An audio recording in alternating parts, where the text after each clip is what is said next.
Bismillahirrahmanirrahim. Assalamualaikum warahmatullahi wabarakatuh. Alhamdulillah, hari ini kembali kita bertemu dan ini merupakan pertemuan terakhir kita untuk semester ini dalam proses pembelajaran kita. Semoga kedepannya pembelajaran kita akan lancar. Baik, untuk pertemuan kali ini kita akan membahas materi yang tertunda kemarin, yaitu terkait dengan kurva titrasi. Pada pertemuan sebelumnya kita sudah membahas tentang apa itu kurva titrasi, sebuah kurva yang menggambarkan antara perubahan volume penetrasi terhadap perubahan pH. Baik, dalam pertemuan kali ini kita akan membuat kurva titrasi dan proses pembuatannya seperti apa. Kita akan simak dalam penjelasan setelahnya.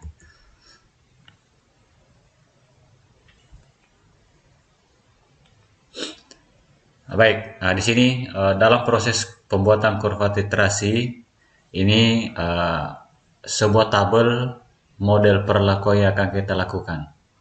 Nah, dalam pertemuan kali ini saya akan mengajari bagaimana cara membuat kurva titrasi antara asam kuat dengan basa kuat. Nah, dari bahasa ini menjelaskan bahwa kalau bahasanya seperti ini, kurva titrasi asam kuat dengan basa kuat. Berarti yang mana yang menitrasi, yang mana yang dititrasi. Berarti yang menitrasi adalah basa kuat. Jadi, yang dititrasi asam kuat. Yang menitrasi itu volumenya berubah-ubah. Ini dia volumenya. Jadi, ini volumenya dia berubah-ubah. Coba kita perhatikan volumenya di sini. Ini berubah-ubah. Dari 0 ditambah 5, ditambah lagi 10, 15 mili, tambah 20, berubah-ubah. Nah, ini cerminan bahwa yang diburet itu adalah basa kuat. Yang diburet itu yang di atas, kemudian yang di bawah itu adalah asam kuat, HCl-nya. Makanya dia volumenya tidak berubah-ubah. Coba kita lihat di sini. Nah, kalau begini modelnya, maka dia titrasi antara asam kuat dan basa dengan basa kuat. Dengan berarti yang menitrasi adalah basa kuat. Oke, baik. Dalam membuat kurva titrasi, kita akan melihat perubahan pH dari 7 perlakuan ini. Nah, tugas kita mencari berapa pH-nya di sini. Berapa pH yang ini, kemudian berapa pH yang ini, dan seterusnya ke bawah. Nah, dalam membuat kurva titrasi, kita buat sebuah kurva. Ini dia modelnya. Ini adalah kurva titrasi. Ini calon kurva titrasi. Kita buat di sini kurva titrasi. Ini dia. Yang ke atas ini, yang vertikal itu adalah pH. pH itu start dari ini kan pertemuan tersumbu X dia kan 0. Nah, di sini 1, 2,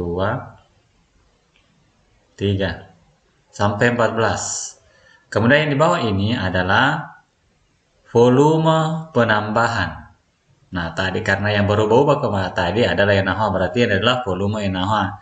Tadi mulai dari 0. Kemudian ke 5, 5 ke 10. Sampai penambahan NaOH-nya 30 mili.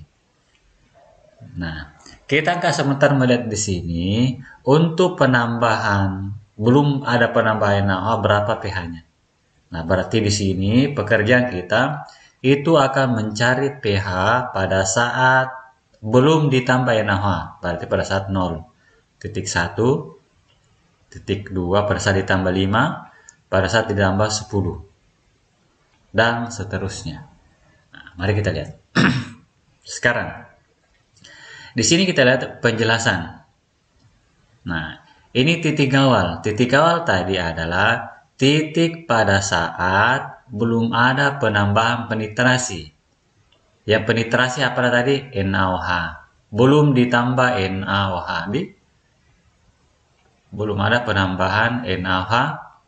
Berarti di dalam wadah hanya berisi HCl. Tadi lihat soalnya. Coba kita lihat soalnya.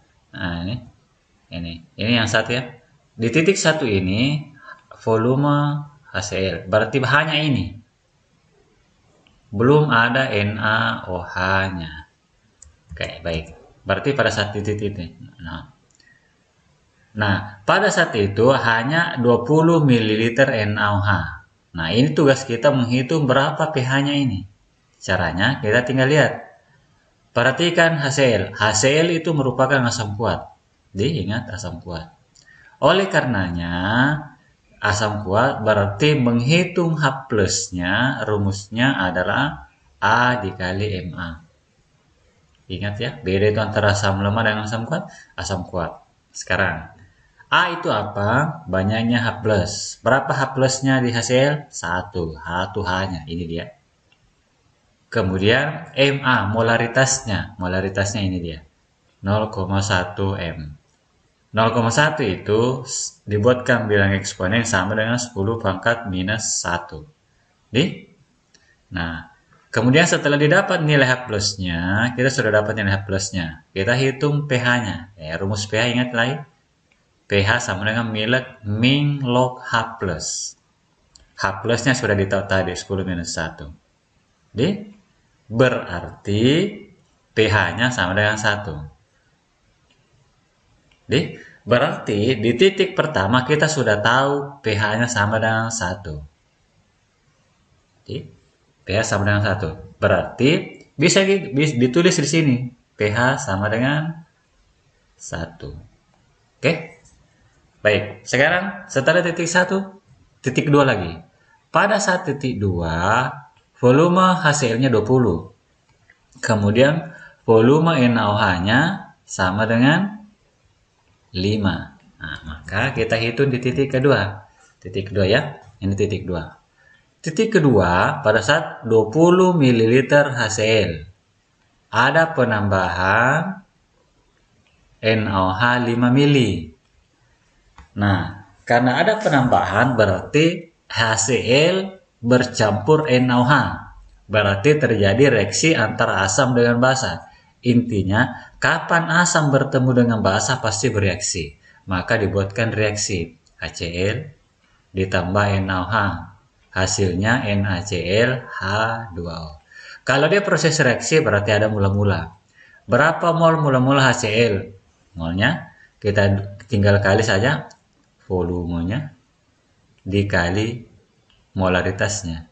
20 kali 0,1 hasilnya 2. NaOH berarti 5 dikali 0,1 berarti 0,5. Berarti yang bereaksi adalah karena koefisiennya 1,1, maka yang bereaksi adalah jumlah yang sedikit, yang habis. Berarti bereaksi semua NaOH bereaksi. Kalau NaOH bereaksi 0,5, berapa HCl dibutuhkan? 0,5 juga karena koefisiennya 1, koefisiennya 1. Berapa NaCl yang terbentuk? 0,5 juga. Sehingga didapat di akhir, nah, masih ada sisa HCl. Tidak ada NaOH. Di sini bukan 0,0 ya, 0,5 ya. Ini 0,5. Sorry di sini salah, 0,5. 0,5. Nah, sekarang kita analisis. Untuk menentukan sifat sebuah campuran, lihat apa yang bersisa. Nah, yang bersisa adalah HCl, sementara HCl merupakan asam kuat. Sehingga campurannya pasti bersifat asam kuat. Kalau dia bersifat asam kuat, berarti rumusnya tetap sama. H plusnya A dikali Ma. Nah, yang perlu kita hitung di sini berapa molaritas berapa Ma di sini?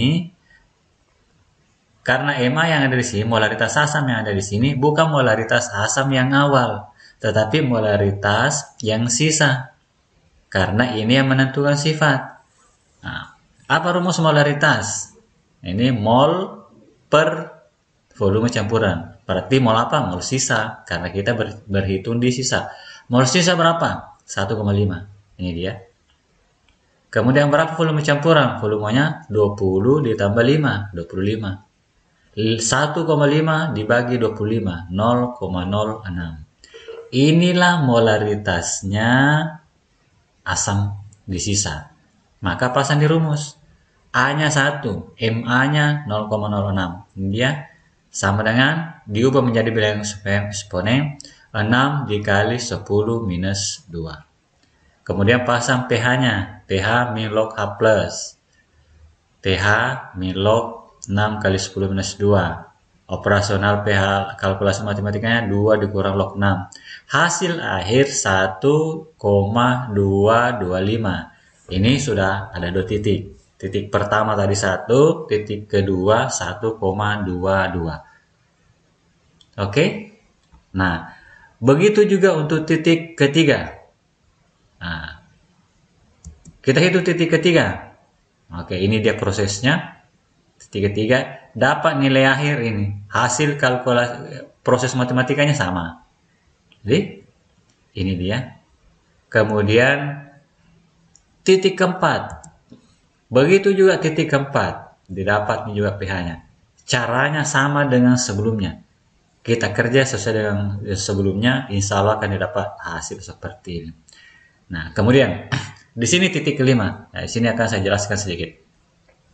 Di titik kelima ini sudah berubah status larutan. Karena perhatikan.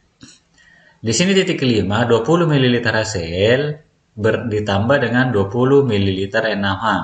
Berarti jumlah mol volumenya sama.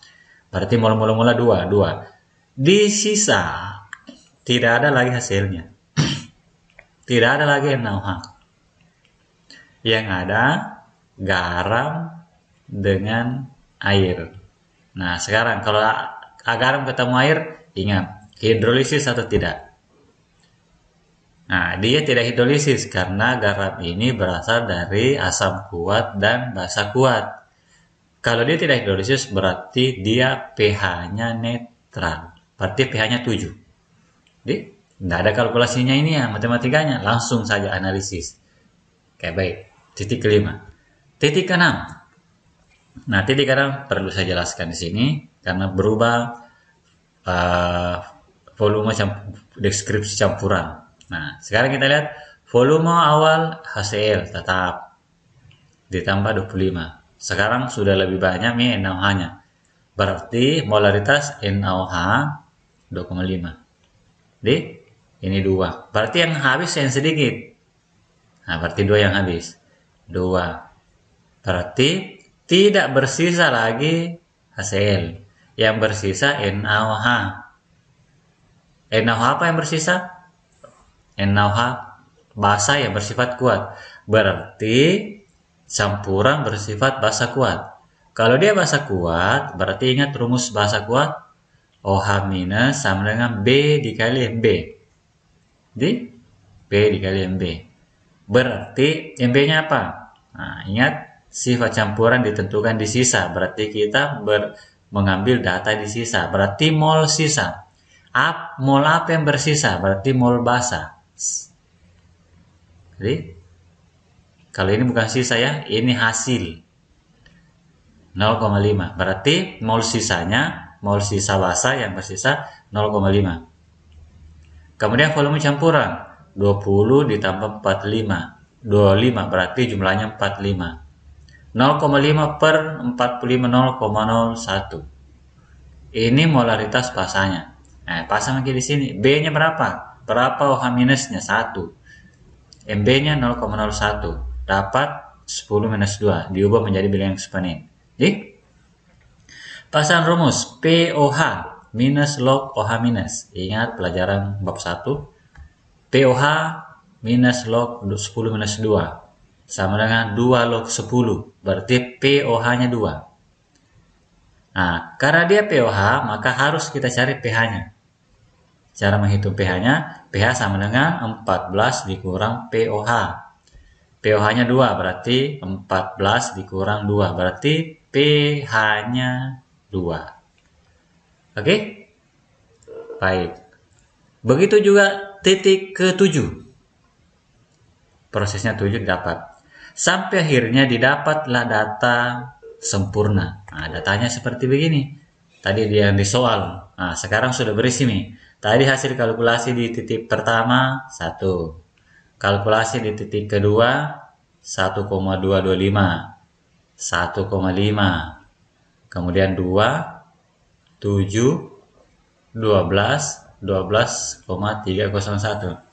Inilah sebentar yang dibuatkan dalam bentuk kurva. Nah, ingat ini ya. Nah, sekarang membuat kurva. Nah, sekarang di sini.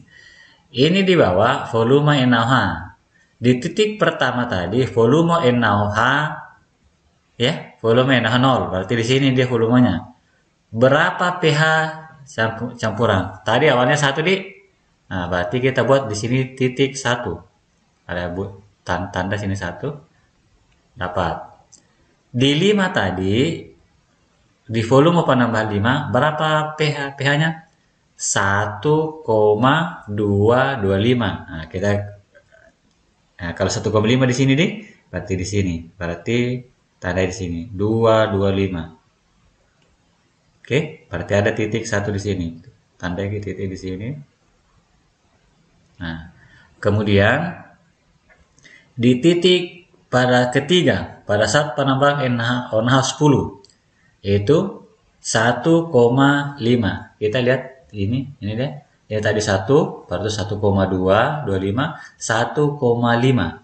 1,5. Berarti dia di tengah-tengah di sini pada 10 di sini. Oke. Di sini kita tandai. Kemudian pada saat 15 mili, ini 15, pada saat 15 dia pH-nya 2. Nah, berarti kita isi pH-nya 2. Di 15 berarti pas 2 di sini ya. Tandai sini. Oke. 2. Nah, berikutnya pada saat 20, 7. Berarti pada 20 pH-nya 7.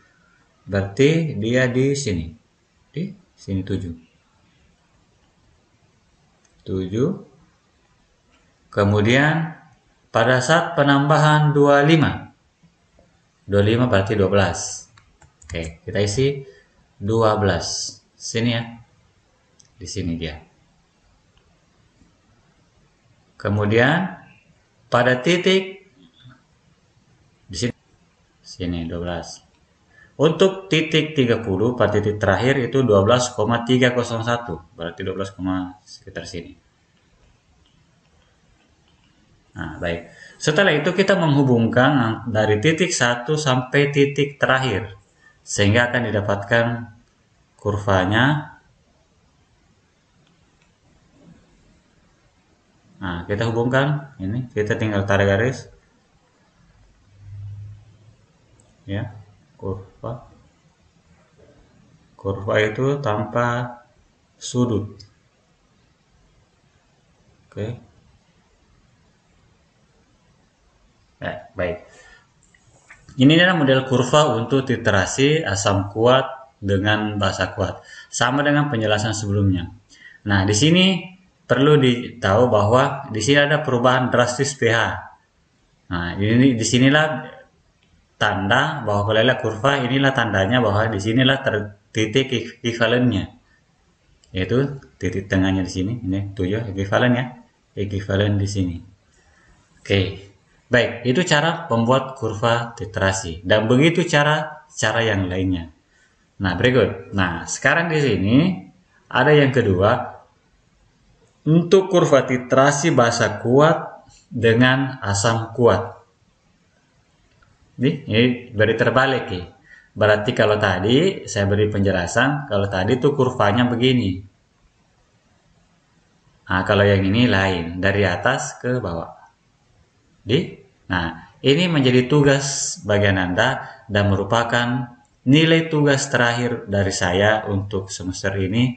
Semoga tidak kita bertemu lagi tahun depan. Kalau kita bertemu tahun depan berarti anak-anakku tinggal kelas.